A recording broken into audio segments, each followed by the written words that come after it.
2023년 봄 경기도 파주의 한 부대. 오전 6시 반 기상 나팔 소리가 막사 전체를 깨웠어요.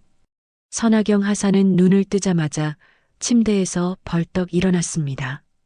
28살 군 복무 1년 반째인 나경은 남들보다 항상 10분은 일찍 일어나는 게 습관이었죠. 또 하루가 시작되네요. 나경은 작은 소리로 중얼거리며 군복을 입었어요. 거울을 보니 어느새 볼이 많이 빠져 있었습니다.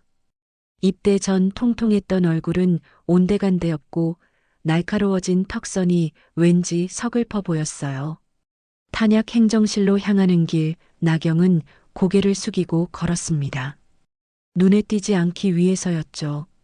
복도에서 마주치는 남자 간부들과는 가능한 한눈을 마주치지 않으려 했어요. 특히 박중호 중사가 보이면 더욱 그랬습니다. 서하사, 일찍 왔네요? 박중호 중사의 목소리가 등 뒤에서 들렸어요.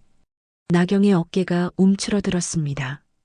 42살의 박중호 중사는 키가 크고 목소리가 커서 존재감이 남달랐죠.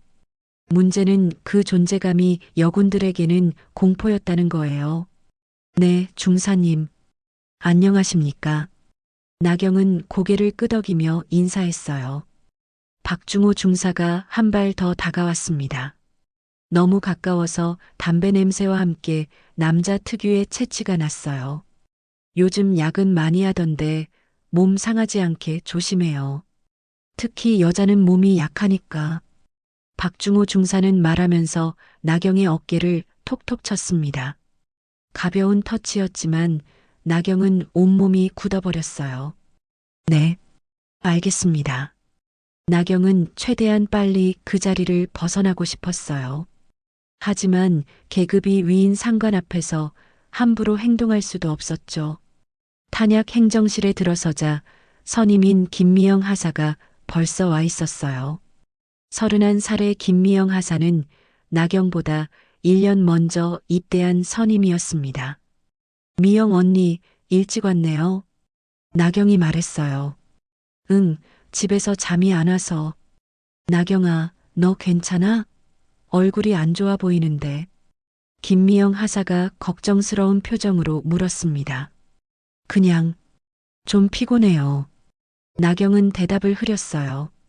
사실 박중호 중사 때문에 스트레스를 받고 있다는 걸 어떻게 말할 수 있을까요? 군대에서는 그런 일이 일상이라고 생각하는 사람들이 많았거든요. 우리 부대 분위기가 원래 이래? 지난달에 전입 온 이수진 일병이 조심스럽게 물었어요. 22살의 이수진 일병은 아직 새내기 티를 벗지 못했습니다. 김미영 하사와 나경이 동시에 입을 다물었어요. 뭐라고 대답해야 할지 몰랐거든요. 박중호 중사의 행동은 공공연한 비밀이었지만 아무도 공개적으로 문제 제기를 하지 않았어요. 그냥 조용히 지내는 게 좋아. 눈에 띄지 않게. 김미영 하사가 작은 소리로 말했습니다. 점심시간 나경은 혼자 구석진 곳에서 밥을 먹었어요. 다른 여군들과 함께 앉으면 자연스럽게 박중호 중사 이야기가 나올 수밖에 없었거든요. 그럴 때마다 마음이 무거워졌습니다. 서하사님, 혼자 드세요? 뒤에서 목소리가 들렸어요. 돌아보니 지난달에 전출간 정은희 하사의 자리를 채운 박소영 하사였습니다. 29살의 박소영 하사는 다른 부대에서 왔어요. 네, 앉으세요. 나경이 대답했습니다. 이 부대 분위기가 좀 이상하지 않나요? 여군들끼리도 별로 친하지 않은 것 같고. 박소영 하사가 조심스럽게 말했어요. 나경은 숟가락을 내려놓았습니다. 그냥 다들 조용히 지내는 편이에요. 문제없이 복무 마치는 게 목표거든요. 정은희 하사님은 왜 전출 가셨어요? 갑자기 간다고 하시더라고요. 박소영 하사가 물었습니다. 나경은 잠시 망설였어요. 정은희 하사가 떠나기 전 마지막 날 눈물을 흘리며 했던 말이 떠올랐거든요. 나경아, 너도 조심해. 여기서 버티려면 정말 조심해야 해. 개인적인 사정이 있으셨나 봐요. 나경은 애매하게 대답했습니다. 오후 5시 정규 근무가 끝났지만 나경은 탄약 행정실에 남아 있었어요. 월말 정산 때문에 야근을 해야 했거든요. 하나둘 사람들이 떠나고 건물이 조용해졌습니다. 아직도 이래요? 박중호 중사가 행정실 문을 열고 들어왔어요. 나경의 심장이 빨라졌습니다. 네, 월말 정산이 좀 복잡해서요. 나경은 컴퓨터 화면을 보며 대답했어요. 고생 많네요. 차라도 한 잔 드릴까요? 박중호 중사가 다가오며 말했습니다. 거리가 점점 가까워졌어요. 괜찮습니다. 거의 다 끝났어요. 나경은 손을 내저으며 말했습니다. 그래도 피곤할 텐데. 박중호 중사가 나경의 뒤로 돌아갔어요.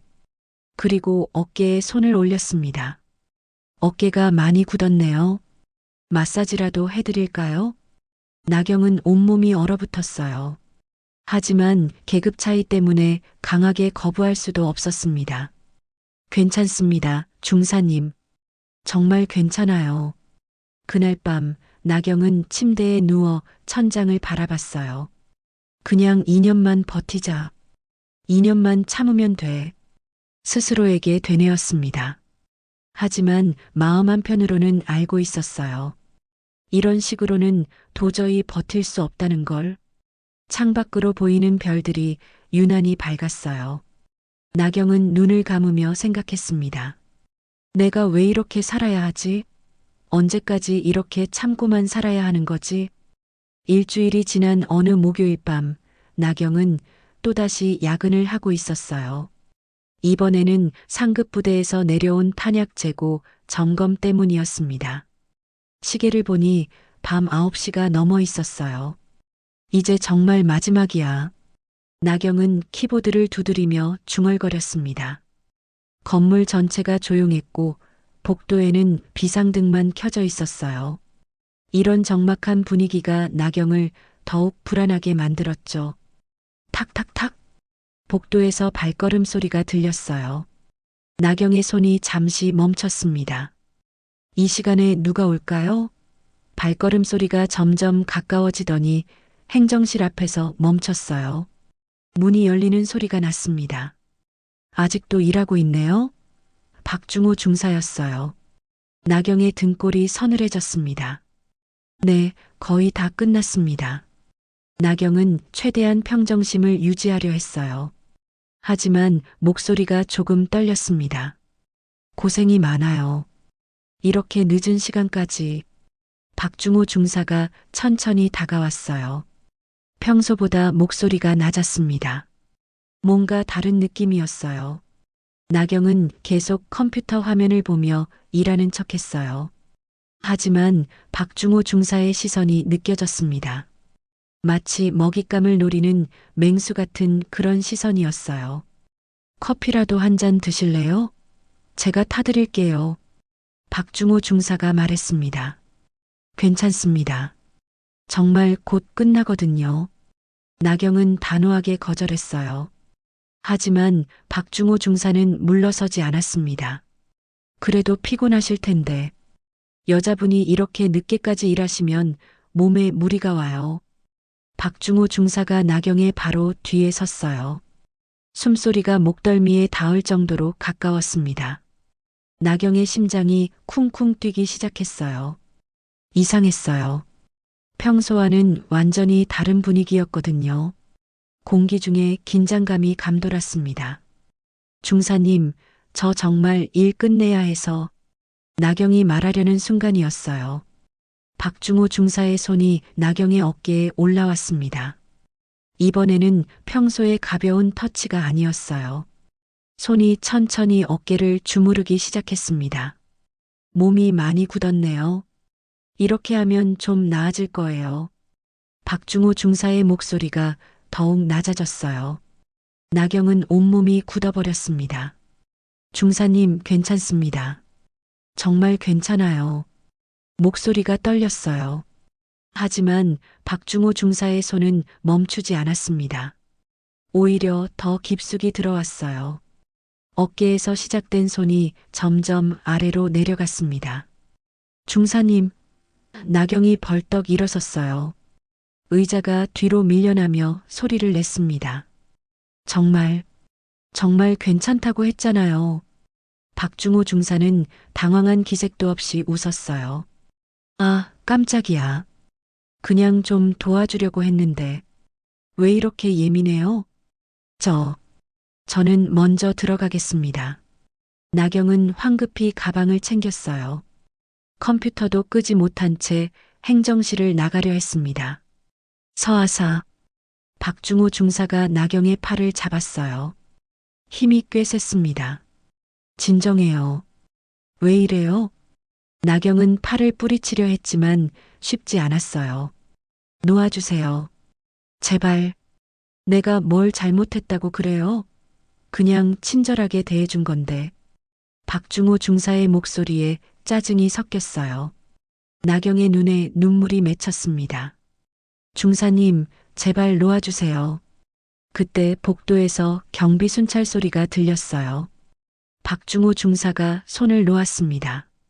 다음에는 이렇게 예민하게 굴지 마요. 오해받기 쉬워요. 나경은 그 말을 듣고 더욱 충격을 받았어요. 오해라고요? 이게 오해라는 건가요? 그날 밤 나경은 잠을 이룰 수 없었어요. 박중호 중사의 손길이 계속 생각났습니다. 더 끔찍한 건 그의 마지막 말이었어요. 마치 자신이 잘못 생각한 것처럼 만들려는 그 태도가 정말 역겨웠습니다. 이걸 누구한테 말해야 하지? 나경은 침대에서 뒤척였어요. 하지만 누구에게 말할 수 있을까요? 증거도 없고 박중호 중사는 분명히 부인할 거예요. 오히려 나경이 오해했다고 말할 수도 있겠죠. 다음 날 아침 나경은 거울을 보며 깜짝 놀랐어요. 눈 밑에 시커먼 다크서클이 생겨 있었거든요. 얼굴도 창백해 보였습니다. 나경아, 너 많이 아파 보인다. 괜찮아? 김미영 하사가 걱정스럽게 물었어요. 응, 그냥 잠을 못 잤어.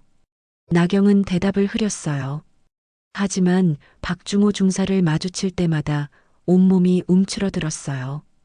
그는 아무 일도 없었던 것처럼 평상시와 똑같이 대했습니다. 오히려 더 친근하게 굴었어요. 서하사, 어제 야근하느라 고생했어요. 오늘은 일찍 들어가요. 박중호 중사가 다른 사람들 앞에서 말했어요. 나경은 고개만 끄덕였어요.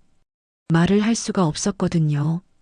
사흘째 되던 날 나경은 결심했어요. 더 이상 혼자 참을 수 없었습니다. 점심시간에 부대 상담소를 찾아갔어요. 무슨 일로 오셨나요? 상담관이 물었어요. 나경은 한참을 망설이다가 입을 열었어요. 성추행을 당했습니다. 그 말을 하는 순간 눈물이 쏟아졌어요. 그동안 혼자 참았던 모든 게 한꺼번에 터져 나왔습니다. 누구에게요? 상담관이 심각한 표정으로 물었어요. 박중호 중사님이요. 나경의 목소리가 떨렸어요. 상담관의 표정이 미묘하게 변했어요. 확실한가요? 혹시 오해는 아니고요? 나경은 가슴이 철렁 내려앉았어요. 벌써부터 의심받고 있다는 느낌이었거든요. 하지만 이미 말을 시작한 이상 끝까지 해야 했어요. 네, 확실합니다. 제가 거짓말할 이유가 없어요. 상담가는 신고서를 작성하기 시작했어요.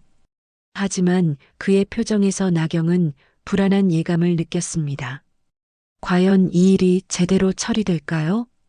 신고 접수 3일 후 나경은 부대장실로 호출되었어요. 가슴이 두근거렸습니다. 드디어 제대로 된 조사가 시작되는 건가 싶었거든요. 들어오세요. 김태원 대령의 목소리가 들렸어요. 나경은 문을 열고 들어가 경례를 했습니다. 선하경 하사 앉으세요. 김태원 대령은 50대 중반의 군인이었어요. 25년간 군 복무를 한 베테랑이었죠. 하지만 오늘 그의 표정은 평소와 달랐어요. 하사님, 최근에 신고한 건에 대해서 말씀드릴 게 있습니다. 김태원 대령이 서류를 넘기며 말했어요. 나경의 가슴이 뛰기 시작했어요. 네, 대령님. 조사 결과 좀 복잡한 상황이네요. 박중호 중사는 그런 일이 없었다고 부인하고 있고 목격자도 없어요. 증거도 부족하고요. 김태원 대령의 목소리가 점점 차가워졌어요. 하지만 분명히 나경이 말하려 했지만 김태원 대령이 손을 들어 막았어요. 그리고 더 중요한 문제가 있어요. 이런 신고가 나가면서 부대 분위기가 많이 어수선해졌습니다. 다른 장병들도 동요하고 있고요. 나경은 무슨 말인지 알 것 같았어요. 설마. 그래서 상부에서 결정했습니다. 선하경 하사는 오늘부로 행정보급대로 보직 변경됩니다. 김태원 대령이 차갑게 말했어요. 네. 나경은 귀를 의심했어요. 보직 변경이라고요? 신고를 한 자신이 왜요? 성추행 사건으로 인한 부대 분위기 저해 우려, 그리고 당사자들 간의 불편함을 해소하기 위한 조치입니다. 김태원 대령이 공문을 읽어주었어요. 나경은 머릿속이 하얘졌어요. 대령님, 이게 무슨 말씀이세요?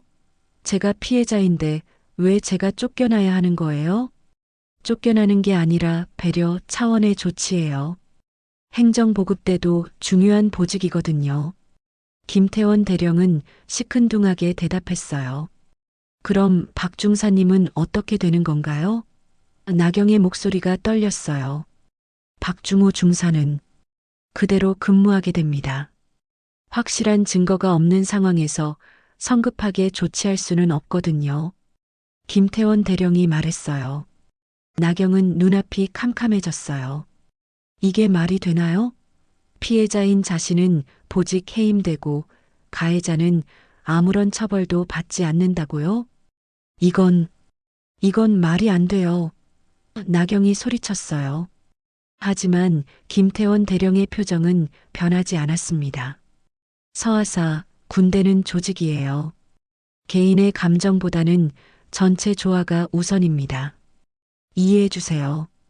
김태원 대령이 차갑게 말했어요. 나경은 부대장실을 나와 복도에 주저앉았어요. 군복을 입은 채로 바닥에 무릎을 꿇고 오열했습니다. 지나가던 병사들이 쳐다봤지만 상관없었어요. 더 이상 참을 수가 없었거든요. 왜 나한테 이러는 거야? 나경은 중얼거렸어요. 정의가 뭔지, 공정함이 뭔지 모르겠었습니다. 그날 저녁 여군 생활관에는 무거운 침묵이 흘렀어요. 나경의 보직 해임 소식이 퍼진 거였죠. 말도 안 돼. 이게 무슨 일이야? 이수진 일병이 작은 소리로 중얼거렸어요. 쉿! 조용히 해. 들릴라. 김미영 하사가 급하게 말렸어요. 하지만 박소영 하사는 달랐어요. 이건 정말 잘못된 거 아니야? 피해자가 왜 쫓겨나는 거야? 소영아, 제발 조용히 해. 너도 괜한 트러블에 휘말리고 싶지 않잖아. 김미영 하사가 걱정스럽게 말했어요. 박소영 하사는 분노로 떨고 있었어요. 다른 부대에서 온 박소영 하사에게는 이런 상황이 이해가 안 됐거든요. 이전 부대에서는 이런 일이 없었는데 여기는 대체 뭐야? 여기가 원래 이래. 문제 제기하면 오히려 당사자가 피해를 보는 거야. 한 선임이 씁쓸하게 말했어요. 그날 밤 박소영 하사는 잠들지 못하고 뒤척였어요. 도저히 납득할 수 없었거든요. 결국 박소영 하사는 침대에서 일어나 휴대폰을 꺼냈어요.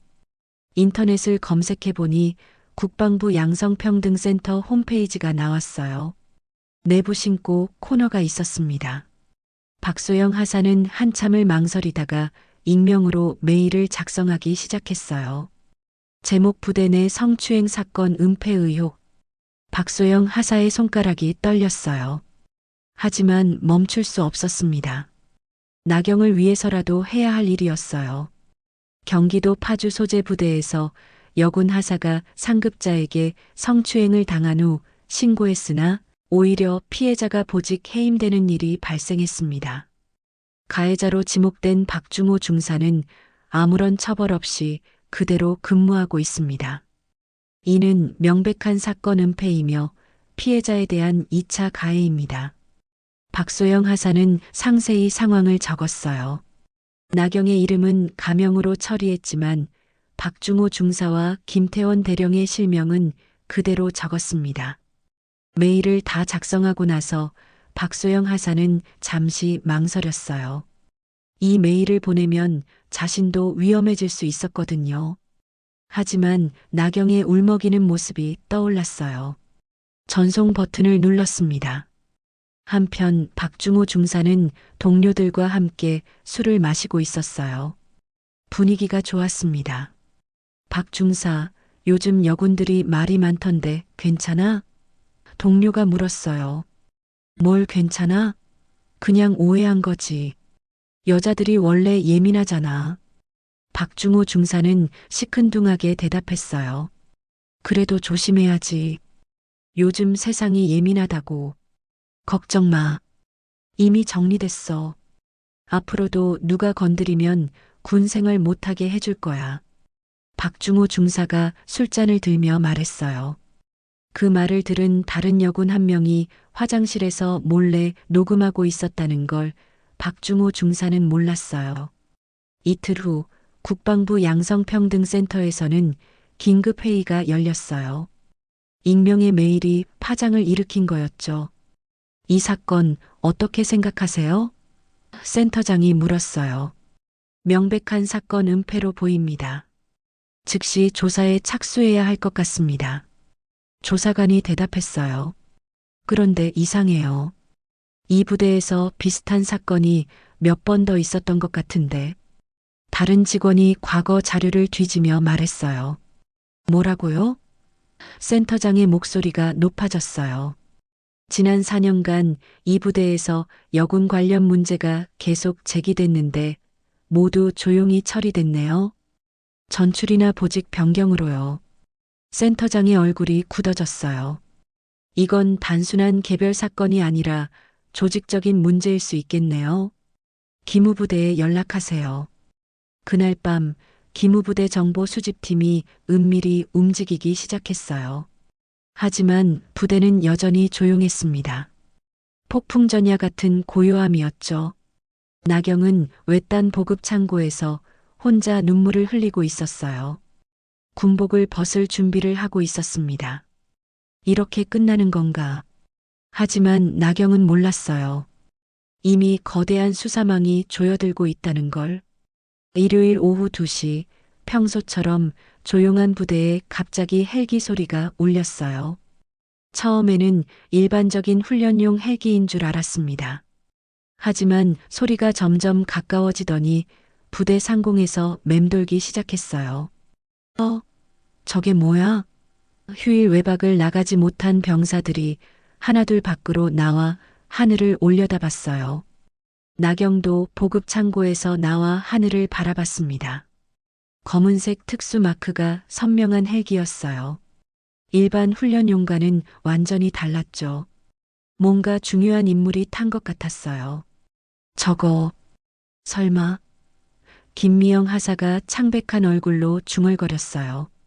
군 생활이 오래된 김미영 하사는 직감적으로 알았거든요. 저런 헬기는 높은 계급의 장성들이나 탈 수 있는 거였어요. 헬기가 부대 운동장에 착륙하기 시작했어요. 거센 바람이 일어나며 먼지가 날렸습니다. 병사들은 모두 멀찍이 물러서서 지켜봤어요. 헬기 문이 열리자 검은 정복을 입은 인물이 내렸어요. 가슴에 달린 계급장을 본 순간 모든 사람들이 입을 다물었어요. 별 4개. 대장이었습니다. 저분이 누구세요? 이수진 일병이 떨리는 목소리로 물었어요. 육군 참모총장님이야. 한 상사가 경악한 표정으로 대답했어요. 이어서 헬기에서 더 많은 사람들이 내렸어요. 별 2개를 단 군단장, 그리고 헌병대 마크를 단 법무관들까지 총 10명 정도가 헬기에서 내렸습니다. 박중호 중사는 그 순간 PX에서 라면을 사 먹고 있었어요. 갑자기 들려오는 헬기 소리에 고개를 들었습니다. 뭐지? 오늘 무슨 훈련 있나? 하지만 PX 아주머니의 표정이 심상치 않았어요. 아이고, 저기 봐요. 참모 총장님이 오셨네. 박중호 중사의 수저가 떨어졌어요. 뭐라고요? 참모 총장님, 저기 저 별 4개 보이지 않아요? PX 아주머니가 흥분해서 말했어요. 박중호 중사는 급하게 PX를 뛰쳐나왔어요. 운동장을 보는 순간 다리에 힘이 빠졌습니다. 정말로 참모 총장이 와 있었거든요. 김태원 대령은 급하게 정복으로 갈아입고 있었어요. 손이 떨려서 단추를 채우기도 힘들었습니다. 갑자기 왜 오신 거야? 부관이 급하게 들어와 보고했어요. 대령님, 참모 총장님께서 즉시 부대장실로 오시라고 하십니다. 김태원 대령은 식은땀을 흘리며 부대장실로 향했어요. 복도에는 이미 헌병들이 서 있었습니다. 분위기가 심상치 않았어요. 부대장실 문을 열자 참모 총장이 앉아 있었어요. 표정이 무척 차갑했습니다. 김태원 대령, 앉으세요. 참모 총장의 목소리가 얼음장처럼 차갔어요. 예, 각하. 김태원 대령은 경직된 자세로 앉았어요. 대령, 이 부대에 무슨 일이 있었는지 아시겠죠? 참모 총장이 서류를 테이블에 던졌어요. 김태원 대령은 서류를 보는 순간 얼굴이 하얘졌어요. 나경의 사건 관련 자료였거든요.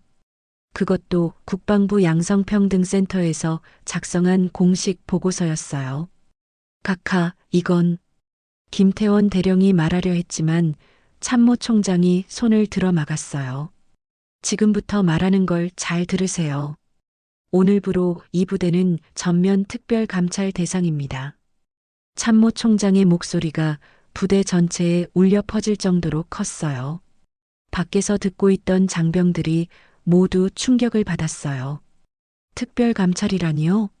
그것도 참모 총장이 직접 와서 선언하다니.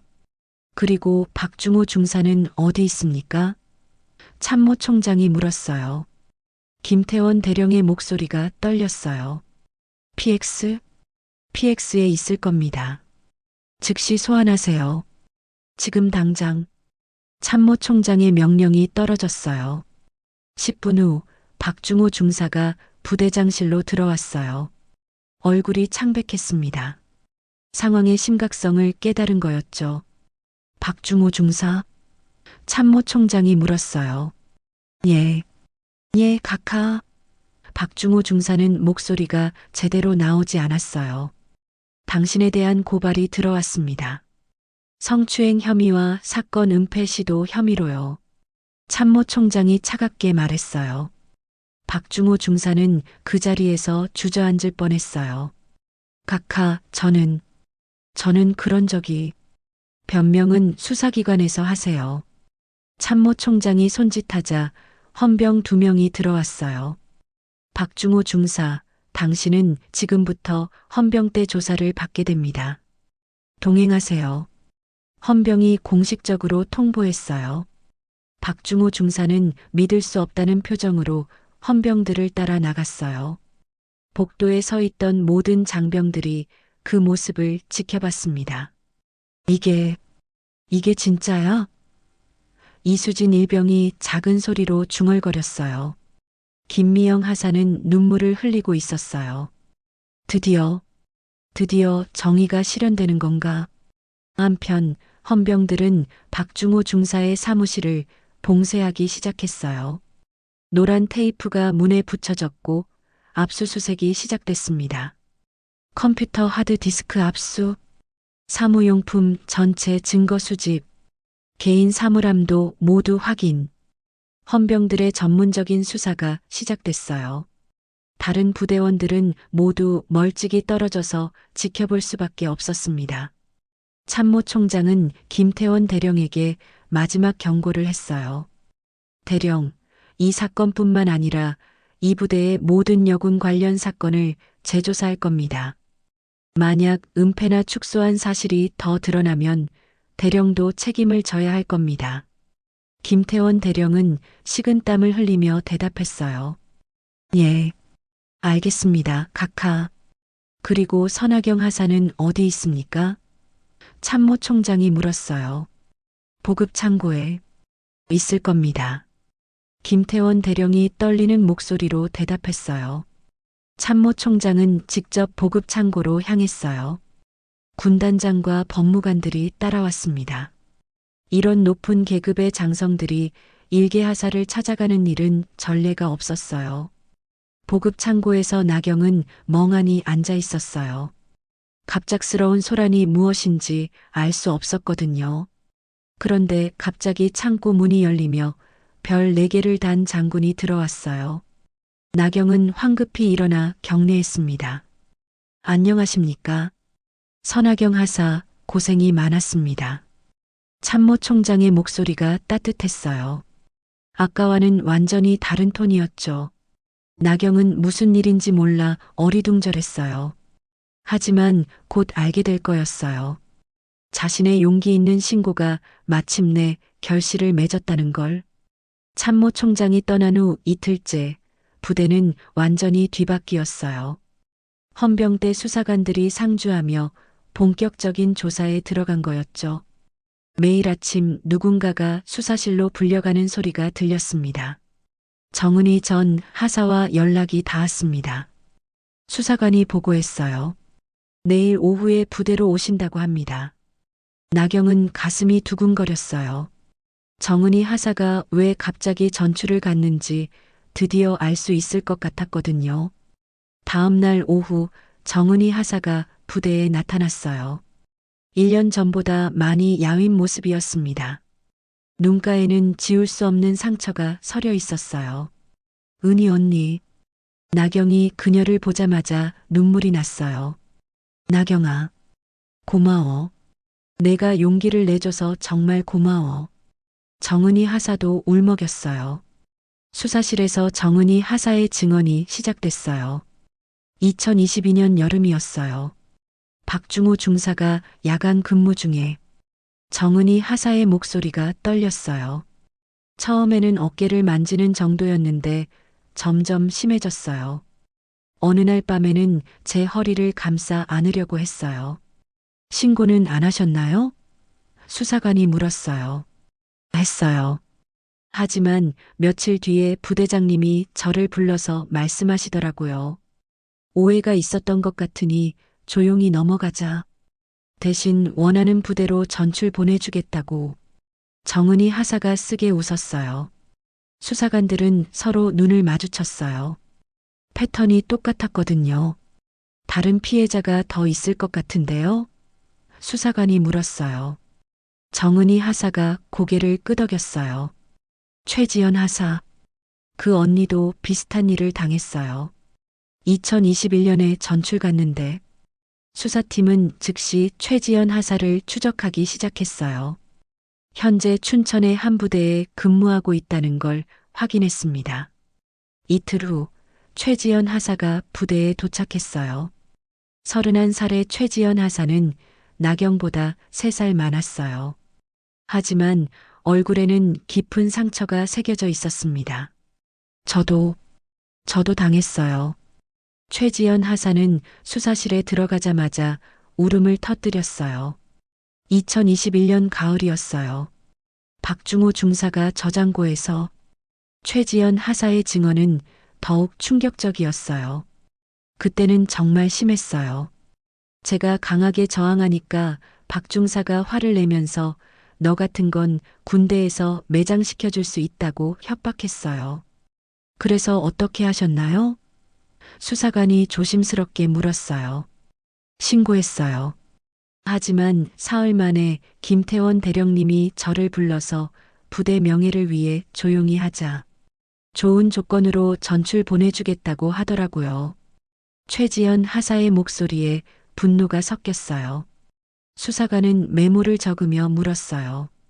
혹시 다른 피해자를 아시나요? 강수미 하사. 그 언니도 그랬을 거예요. 2020년에 갑자기 전역했거든요. 최지연 하사가 말했어요. 수사팀은 강수미 전 하사도 찾아냈어요. 현재 서울에서 회사원으로 일하고 있었습니다. 하지만 강수미는 전화를 받자마자 울먹였어요. 정말, 정말 그 일 때문에 전역했어요. 더 이상 못 버티겠더라고요. 강수미의 목소리가 전화기 너머로 떨려왔어요. 부대로 와서 증언해 주실 수 있나요? 수사관이 물었어요. 네, 가겠어요. 이제야 말할 수 있을 것 같아요. 강수미가 대답했어요.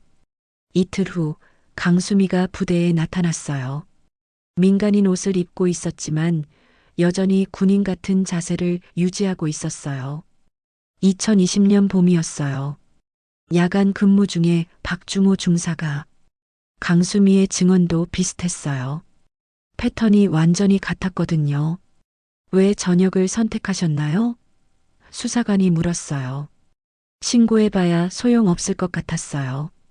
이미 다른 언니들이 조용히 전출 간 걸 봤거든요. 그래서 그냥 도망치고 싶었어요. 강수미가 눈물을 흘렸어요. 수사관들은 충격을 받았어요. 벌써 3명이나 나왔거든요. 그런데 더 놀라운 건 따로 있었어요. 혹시 박선미 하사는 아시나요? 수사관이 물었어요. 강수미의 얼굴이 하얘졌어요. 선미 언니요? 그 언니가 어떻게... 박선미 하사도 비슷한 시기에 전출을 갔더라고요. 혹시 무슨 일이 있었나 싶어서요. 수사관이 설명했어요. 선미 언니, 그 언니가 첫 번째였을 거예요. 2019년에 있었던 일이에요. 강수미가 떨리는 목소리로 말했어요. 수사팀은 박선미도 찾아냈어요. 현재 대구의 한 부대에서 중사로 진급해 있었습니다. 하지만 전화를 받은 박선미는 처음에 말을 꺼리더라고요. 그 일은 너무 오래된 일이에요. 그냥 묻어두고 싶어요. 박선미가 말했어요. 하지만 다른 피해자들이 계속 나오고 있어요. 박선미 중사님의 증언이 중요합니다. 수사관이 설득했어요. 한참의 침묵 후 박선미가 대답했어요. 알겠어요. 가겠어요. 사흘 후 박선미 중사가 부대에 도착했어요. 이제는 중사 계급장을 달고 있었지만 여전히 상처받은 표정이었어요. 2019년 제가 일병이었을 때였어요. 박선미의 증언이 시작됐어요. 박중호 중사는 그때부터 그랬어요. 처음에는 농담인 줄 알았는데 박선미의 사건이 가장 심각했어요. 신체 접촉뿐만 아니라 성적 농담도 심했어요. 그리고 제가 거부하니까 업무상 불이익을 주기 시작했어요. 신고는 안 하셨나요? 수사관이 물었어요. 했어요. 하지만 당시 부대장이 어린 여자가 예민하게 구는 것 같다. 다른 부대에서 새로 시작하는 게 어떻겠냐고 하더라고요. 박선미가 쓴웃음을 지었어요. 수사관들은 경악했어요. 무려 4년 동안 4명의 여군이 같은 가해자에게 피해를 당했다는 거였거든요. 그리고 모두 조용히 은폐됐다는 것도요. 이건 조직적인 은폐네요. 수사팀장이 중얼거렸어요. 그날 저녁 여군 생활관에는 무거운 분위기가 흘렀어요. 4명의 선임들이 모두 같은 피해를 당했다는 사실이 알려진 거였죠. 우리가 얼마나 바보였던 거야. 김미영 하사가 주먹을 쥐며 말했어요. 선임들이 왜 갑자기 전출을 갔는지 이제 알겠네. 이수진 일병이 눈물을 흘렸어요. 박소영 하사는 나경을 보며 말했어요. 나경아, 내가 정말 영웅이야. 내가 없었으면 이 일이 계속 반복됐을 거야. 나경은 고개를 저었어요. 나 혼자 한 게 아니에요. 익명으로 메일 보내준 사람도 있고 모두가 함께 한 거예요. 그때 박소영 하사가 조용히 손을 들었어요. 그 메일, 내가 보냈어. 모든 사람들이 박소영 하사를 바라봤어요. 정말? 응. 나경이 혼자 당하는 걸 볼 수 없었어. 그래서 국방부에 익명으로 신고했어. 박소영 하사가 담담하게 말했어요. 김미영 하사가 박소영 하사를 끌어안았어요. 고마워. 정말 고마워. 그날 밤 부대 내 여군들 사이에서는 한 말이 퍼졌어요. 선하경이 우리를 구했다. 수사가 한창 진행되던 어느 날 나경의 휴대폰에 아버지로부터 전화가 걸려왔어요. 서문수 씨는 65살의 예비역 하사 출신이었습니다. 20년간 군 복무를 했던 그는 딸이 군대에 가는 것을 누구보다 자랑스러워 했었어요. 나경아, 아빠야. 혹시 지금 통화할 수 있어? 아버지의 목소리가 평소보다 무거웠어요. 네, 아빠. 무슨 일이세요? 나경이 대답했어요. 부대에서 무슨 일이 있었다는 소식을 들었어. 내가 힘든 일을 당했다고? 아버지의 목소리가 떨렸어요. 나경은 그동안 아버지에게 아무 말도 하지 않았어요. 걱정을 끼치고 싶지 않았거든요. 하지만 이제는 모든 게 알려진 상황이었습니다. 아빠, 죄송해요. 말씀드리지 못해서. 나경의 목소리가 작아졌어요. 아니야, 나경아. 미안한 건 아빠야. 아빠가 딸을 제대로 지켜주지 못했어. 아버지가 울먹이며 말했어요. 그날 밤 서문수 씨는 잠들 수 없었어요. 딸이 당한 일을 생각하니 가슴이 미어질 것 같았거든요. 자신이 그렇게 자랑스러워했던 군대에서 딸이 그런 일을 당했다는 게 믿어지지 않았어요. 여보, 잠이 안 와? 아내가 걱정스럽게 물었어요. 우리 나경이가, 우리 딸이 그런 일을 당했는데 어떻게 잠이 와? 서문수 씨의 목소리가 거칠어졌어요. 당신이 그렇게 자랑스러워하던 군대잖아. 근데 왜 우리 딸은 지켜주지 못한 거야? 아내도 눈물을 흘렸어요. 서문수 씨는 책상 앞에 앉아 펜을 들었어요. 무언가를 써야 할 것 같았거든요. 가슴에 맺힌 이야기를 풀어내야 했어요. 딸을 군에 보낸 아버지의 편지라는 제목으로 시작했습니다. 나는 예비역 하사다. 20년간 이 나라를 지키는 일에 자부심을 느꼈다. 그래서 딸이 군에 입대한다고 했을 때 누구보다 기뻤다. 내 딸이 나처럼 나라를 지키는 일을 하게 된다는 게 자랑스러웠다. 서문수 씨의 손이 떨렸어요. 하지만 계속 썼습니다. 하지만 군대는 내 딸을 지켜주지 못했다.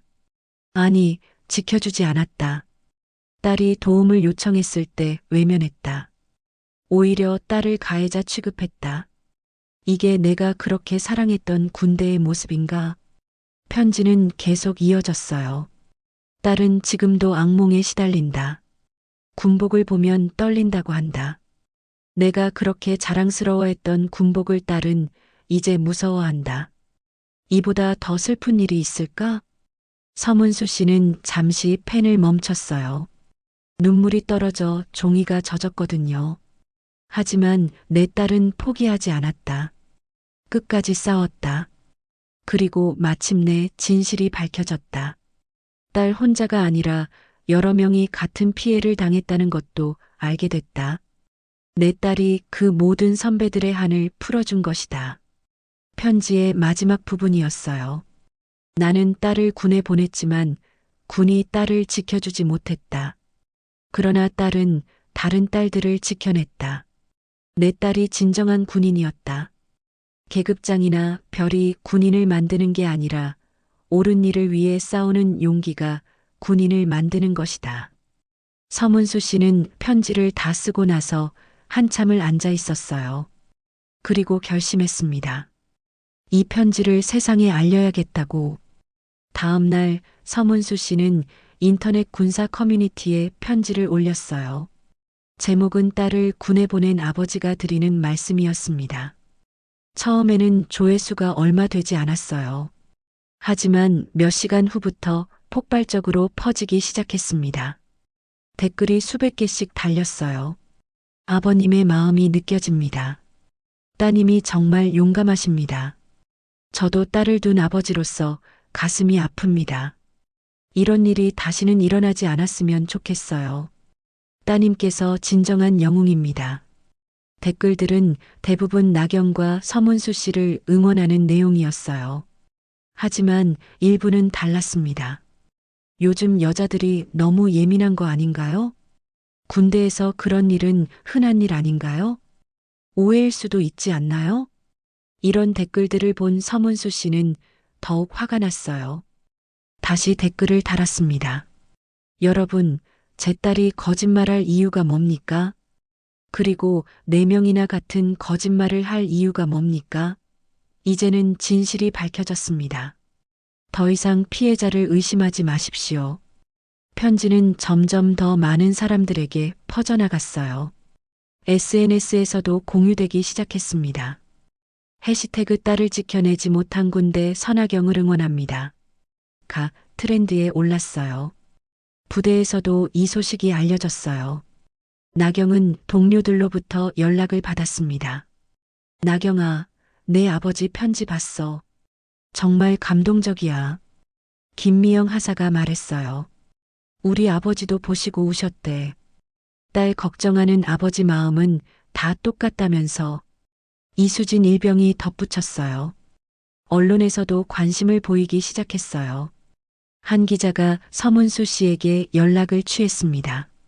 안녕하세요. 저는 신문 기자입니다. 아버님께서 올리신 편지를 보고 연락드렸습니다. 혹시 인터뷰가 가능하신지요? 서문수 씨는 잠시 망설였어요. 하지만 딸을 위해서라면 뭐든 할 각오가 되어 있었습니다. 네, 하겠습니다. 대신 제 딸 이름은 실명으로 나가지 않았으면 합니다. 물론입니다. 익명으로 처리하겠습니다. 인터뷰가 신문에 실리자 더 큰 파장이 일었어요. 다른 언론사들도 관심을 보이기 시작했습니다. 방송국에서도 연락이 왔어요.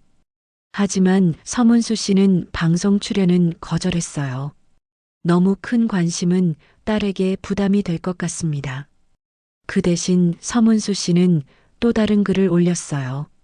많은 분들이 관심을 가져주셔서 감사합니다. 하지만 이 일이 단순히 저희 딸만의 문제가 아니라는 걸 알아주셨으면 합니다. 군대에는 아직도 많은 딸들이 있습니다. 그 딸들이 안전하게 복무할 수 있는 환경을 만드는 것이 더 중요합니다. 이 글에도 수많은 댓글이 달렸어요. 대부분이 응원과 지지의 메시지였습니다. 나경은 아버지의 편지를 보고 울었어요. 자신 때문에 아버지가 고생하고 있다는 생각이 들었거든요. 아빠, 죄송해요. 아빠까지 힘들게 해서. 무슨 소리야, 나경아. 아빠는 내가 자랑스러워. 정말 자랑스러워. 서문수 씨의 목소리에는 진심이 담겨 있었어요. 아빠도 이제 알겠어. 진짜 군인이 뭔지. 계급이 높다고 군인이 아니야. 옳은 일을 위해 싸우는 사람이 진짜 군인이야. 그리고 그게 바로 우리 딸이야. 나경은 전화를 끊고 나서 오랫동안 울었어요. 하지만 이번에는 슬픔의 눈물이 아니었어요. 감동의 눈물이었습니다. 그날 밤 나경은 조용히 결심했어요. 아버지의 사랑에 보답하기 위해서라도 끝까지 용기를 잃지 않겠다고. 서문수 씨의 편지가 사회적 이슈가 된 지 일주일 후 국방부는 전례 없는 결정을 내렸어요. 육군 참모총장이 직접 피해자를 면담하겠다는 거였습니다. 이런 일은 군 역사상 처음 있는 일이었어요. 각하께서 직접 오신다고요? 김태원 대령은 믿을 수 없다는 표정이었어요. 네, 내일 오후 2시에 오신다고 합니다. 선하경 하사와 직접 면담하시겠다고 하셨어요. 부관이 보고했어요. 김태원 대령은 식은땀을 흘렸어요. 참모총장이 일개 하사를 만나러 온다는 건 자신의 처신에 큰 문제가 있다는 뜻이었거든요. 나경은 소식을 듣고 긴장했어요. 참모총장을 직접 만난다는 게 믿어지지 않았거든요. 나경아, 떨지 마. 내가 잘못한 게 없잖아. 김미영 하사가 격려했어요. 그래도 너무 높은 분이잖아요. 나경이 걱정스럽게 말했어요. 다음 날 오후 부대는 다시 한번 긴장했어요. 참모총장의 두 번째 방문이었거든요. 이번에는 더 많은 수행원들이 함께 왔어요. 하지만 이번 분위기는 지난번과 달랐어요. 참모총장의 표정이 훨씬 부드러웠거든요. 선하경 하사는 어디 계신가요? 참모총장이 물었어요. 보급 창고에 있습니다. 각하. 김태원 대령이 대답했어요. 그럼 제가 직접 찾아가겠습니다. 참모총장의 말에 모든 사람들이 놀랐어요. 각하, 저희가 모셔오겠습니다. 김태원 대령이 말했지만 참모총장은 고개를 저었어요. 아니요. 제가 가는 게 맞습니다. 참모총장이 보급 창고로 향하는 모습을 본 장병들은 모두 입을 다물었어요. 별 4개를 단 장군이 일개 하사를 찾아가는 광경은 정말 충격적이었거든요. 보급 창고 앞에 도착한 참모총장은 잠시 멈춰 섰어요. 그리고 깊은 숨을 한 번 쉬고 나서 문을 두드렸습니다. 들어가도 되겠습니까? 나경은 깜짝 놀라 일어섰어요. 각하, 들어오십시오. 참모총장이 창고 안으로 들어왔어요. 생각보다 넓고 좁은 공간이었습니다. 나경이 이런 곳에서 지내고 있다는 사실이 참모총장의 마음을 무겁게 했어요. 선하경 하사 앉으세요. 참모총장이 먼저 말했어요. 아닙니다, 각하. 제가 서 있겠습니다.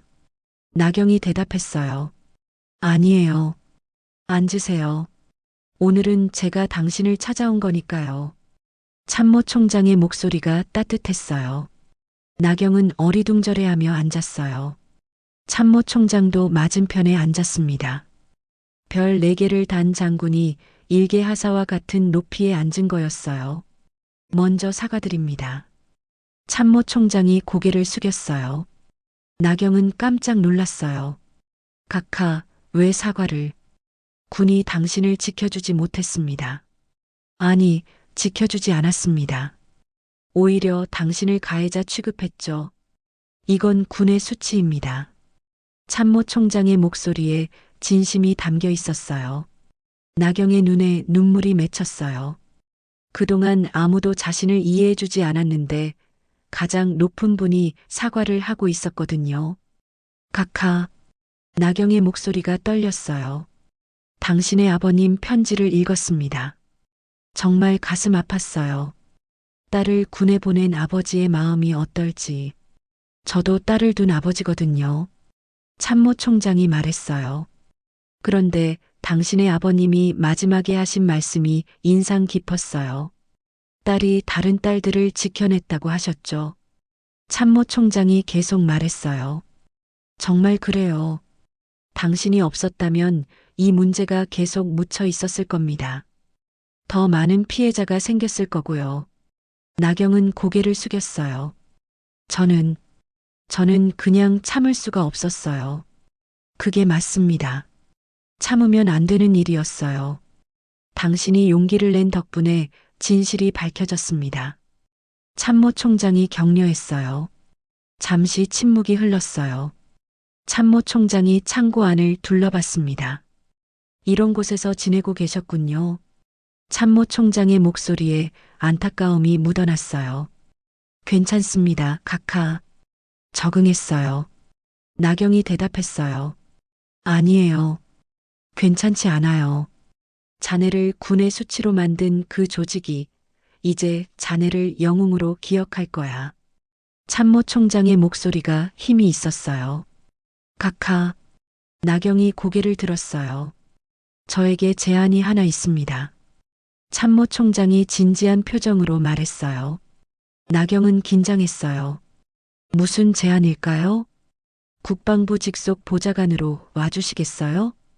참모총장이 말했어요. 나경은 귀를 의심했어요.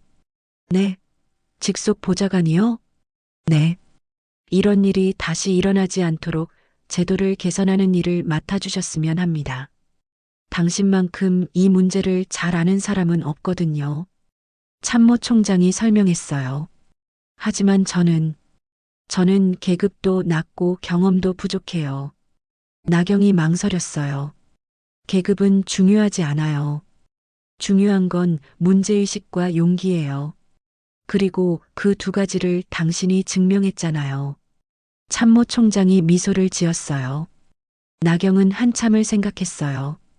지금까지는 그냥 버티기만 하면 된다고 생각했는데, 이제는 뭔가를 바꿀 기회가 주어진 거였어요. 카카, 제가 정말 할 수 있을까요? 나경이 불안해했어요. 할 수 있어요. 아니, 해야 해요. 당신이 시작한 일을 당신이 완성해야 합니다. 참모총장이 확신에 찬 목소리로 말했어요. 그리고 혼자 하는 게 아니에요. 전담팀을 구성할 거예요. 당신이 팀장이 되시면 됩니다. 참모총장이 덧붙였어요.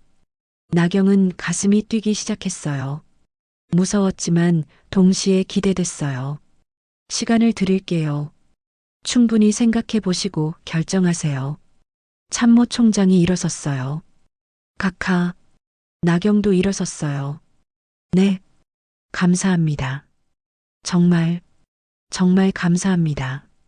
나경이 깊게 고개를 숙였어요. 고마워할 건 저예요. 당신이 군을 바꿔주고 있으니까요. 참모총장이 말했어요. 참모총장이 나가려다가 문 앞에서 돌아섰어요. 참, 한 가지 더 말씀드릴 게 있어요. 네, 카카.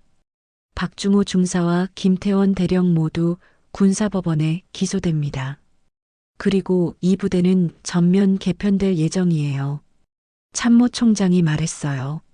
나경은 가슴이 벅차올랐어요. 드디어 정의가 실현되는 거였어요. 그리고 당신의 보직 해임 처분은 오늘부로 취소됩니다. 공식 사과문도 발표할 거예요. 참모총장이 덧붙였어요. 참모총장이 나간 후 나경은 한참을 그 자리에 서 있었어요. 믿어지지 않았거든요. 지옥 같았던 일상이 이렇게 바뀔 줄은 꿈에도 몰랐어요. 그날 저녁 나경은 아버지에게 전화를 걸었어요. 아빠, 저예요. 나경아. 무슨 일이야? 참모총장님이 오셨어요. 저한테 직속 보좌관을 해달라고 하셨어요. 나경의 목소리에 기쁨이 섞여 있었어요. 전화 너머로 아버지의 울음소리가 들렸어요. 정말이야? 네, 아빠. 이제 정말 바뀔 것 같아요. 우리 딸, 정말 대단해. 아빠가 자랑스러워. 서문수 씨의 목소리가 떨렸어요.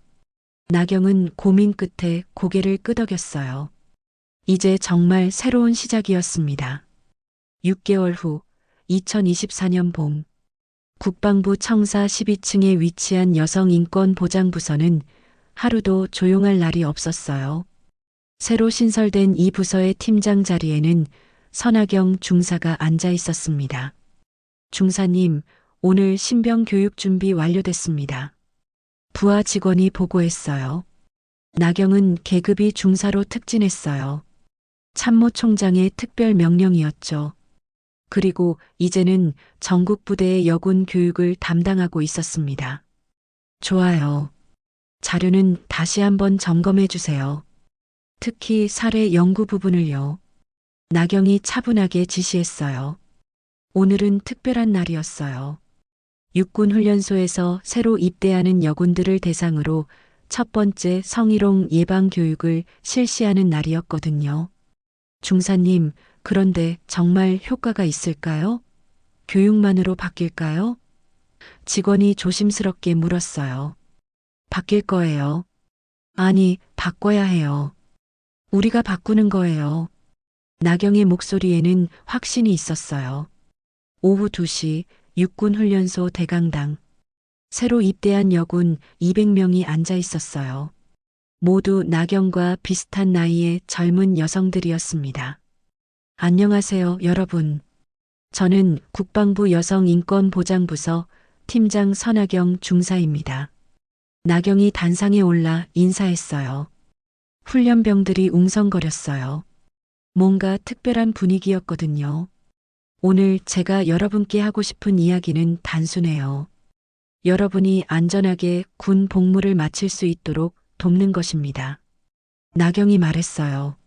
한 훈련병이 손을 들었어요. 중사님, 혹시 인터넷에서 본 그분이세요? 성추행 사건으로 유명해진.